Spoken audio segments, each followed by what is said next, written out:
वसुदेव महानगरस्य भुवनेकुलस्य देवदाभ्यो नमः गङ्ग जमुना दैवा गोदावरी முல்லைத்தீவு மாவட்டத்தின் பாரிய நீர்ப்பாசன குளங்களில் ஒன்றான வவனிக்குளம் குளத்தின் நீர்மட்டம் நேற்று முன்தினம் அதிகாலை அதன் உச்ச எல்லையான 26 அடியை கடந்துள்ள நிலையில் குளத்தின் வான் பாய்ந்து வருகின்றது.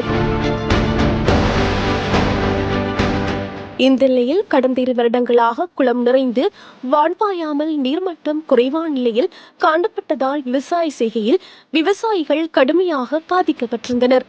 இந்த நிலையில் முல்லைத்தீவு மாவட்டத்தில் இவ்வருடம் கொட்டி தீர்த்த மழை மற்றும் ஏனைய பகுதிகளிலிருந்து பவனிக்குளத்திற்கு வரும் நீர்வரத்து என்பவற்றால் குளம் நிறைந்து வான் பாய்கின்றது. வான்பாய ஆரம்பித்துள்ள இந்த நிலையில் நீர்மகளை வரவேற்கும் முகமாக கிராம அமைப்புகள் மற்றும் வவனிக்குள நீர்ப்பாசன திணைக்களத்தினர் நீருக்கு பொங்கல் படையில் வைத்து தமிழர் பாரம்பரிய முறைப்படி வழிபட்டு நீர் பாய்வதை வரவேற்றனர்.